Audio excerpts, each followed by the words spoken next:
E mais um clube ali que também está ameaçadíssimo de rebaixamento, Pedrão, é o Red Bull Bragantino. Red Bull Bragantino, para quem não lembra, ano passado, na 33ª rodada do Campeonato Brasileiro, ou seja, são 38, na reta final, se ele vencesse o São Paulo, ele assumiria a liderança do campeonato. Foi aí quase até o final disputando pelo título, depois ele acabou desandando nas rodadas finais, mas terminou lá em cima. Foi a melhor participação da história do Red Bull Bragantino em campeonatos brasileiros de pontos corridos. Esse ano tudo desandou, né? Teve aí o Pedro Caixinha, treinador português, demitido. Hoje ele está em 18º lugar com 37 pontos somados, 11 jogos sem vitória. Ele pode ser o primeiro time da Red Bull, o grupo Red Bull mesmo, a ser rebaixado em um torneio nacional, porque até lá nos Estados Unidos não tem rebaixamento, então não correria esse risco, mas então de fato pode ser o primeiro time da Red Bull a ser rebaixado. Pedrão, como explicar aí a temporada do Red Bull Bragantino e o que isso pode afetar, pensando até em 2025? Cara, até você falou do New York Red Bulls aí, eles estão na final de conferência da MLS, na semifinal, né, da MLS, contra o Orlando City. Uhum. Tem lá o Ricardo Moreira como diretor de futebol, nosso amigo brasileiro, fazendo muito sucesso. Mas voltando à sua pergunta, eu acho que tem dois lados da moeda aí pra gente olhar, né? O primeiro lado é o lado de, pensando no que a gente debateu aqui no último papo da plataforma Multiclubes, né? Do GMC, Grupo Multiclubes, como a gente brincou, de como isso pode afetar o plano da Red Bull numa fotografia global, né? A Red Bull tem um momento de expandir o número de clubes dela, com um movimento no Japão, um movimento na França, um movimento no Reino Unido, na Premier League. O Red Bull Bragantino, agora não vou lembrar exatamente a ordem, mas acho que foi o terceiro ou quarto grupo clube do grupo. E teve uma ascensão esportiva rápida, né? No primeiro ano após a aquisição do Bragantino pela Red Bull, já fez o acesso para a Série A e teve 5 anos muito positivos de lá para cá, né? A gente disputou a final do Sul-Americana, foi para Libertadores. Ano passado teve a melhor performance aí deles dentro dos pontos corridos até então. Então tem um efeito, e a própria Red Bull, né, o Red Bull Bragantino é cliente nosso há 4 anos e meio aqui, então a gente conhece muito bem a forma de pensar, a forma de trabalhar deles.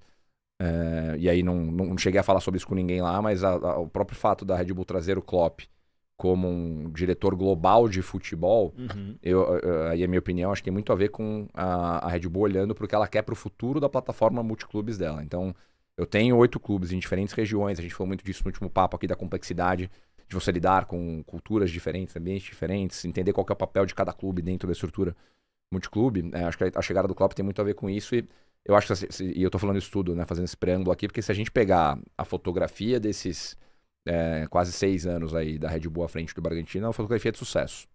Né? Começou na Série B, por mais que possa eventualmente voltar para a Série B, nesses 6 anos, muito do que eles se propuseram a fazer foi feito, né? Lembrando que tem alguns efeitos importantes nessa história, né? A Red Bull sempre teve, por filosofia do grupo, aqui no Brasil, a menor média de idade de elenco. Então tem muito aquela visão de não vou contratar jogadores com idade avançada, voltando até no exemplo do Fluminense que a gente usou agora, né? Vou manter a minha filosofia, que é a filosofia global do grupo, de jogar de uma maneira muito específica. Ela teve... então ela se impõe esse desafio, né? Vou jogar com um elenco mais jovem, um elenco que tem uma característica de jogo muito específica, de agredir muito, de duelar muito, de correr muito. E aí tiveram 2 fatores ali dentro da formação do elenco desse ano que acabam afetando bastante também, que foram as saídas do Léo Ortiz e do Elinho, né? Que acho que o Léo, né, era a principal figura até então, o principal rosto do Red Bull Bragantino desde que a Red Bull tinha comprado o Bragantino, e um baita zagueiro, tentou super bem no Flamengo, tem potencial para ter uma carreira brilhante aí pela frente. E o Elinho na transferência agora na janela de meio de ano para o mercado mexicano. Né? Então, esportivamente, foram 2 movimentos que, né, inegável, afetam a performance competitiva ali do clube. Mas acho que tem esse lado. O primeiro lado 6 anos de Red Bull à frente do Bragantino, isso é um sucesso, independente de uma eventual queda agora, que eu espero aqui entre nós todos que não aconteça. Né? Não só porque são clientes, mas porque acho que projetos bons, consistentes, com visão global, com boa gestão, boas pessoas, a gente conhece todo mundo lá, trabalham bem pra caramba, tenham sempre o seu lugar ao sol. E aí, indo pro outro lado da moeda, né, que caso o pior aconteça, caso o Red Bull Bragantino seja rebaixado, e aí volta no que eu acabei de falar, eu acho que tem esse lado de consistência e continuidade. Fala assim, pô, legal, então fomos rebaixados, vamos obviamente rever o que tá errado, porque não fomos rebaixados à toa, caso isso aconteça, ajustar os parafusos e manter a nossa visão de futebol, que a gente quer. Vamos voltar para a Série A com um plano de 5, 7, 10 anos. Então, eu acho que numa eventual queda, não quer dizer que tudo tá errado, você tem que entender o que tá funcionando e o que não tá funcionando. Tem muita coisa legal que eles fazem lá.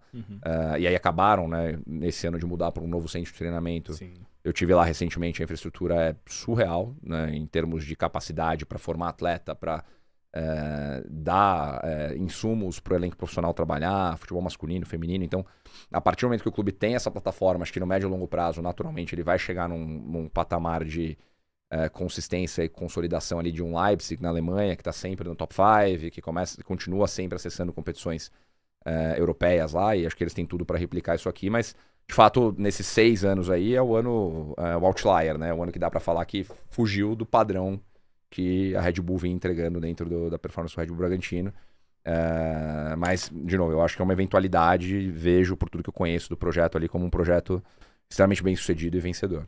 Teve até um determinado ano, não lembro se foi 21, não vou lembrar, mas que chegou até a final da Sul-Americana, né? Sim, perdeu pro Atlético Paranaense 1-0, gol do Nicão. Gol do Nicão.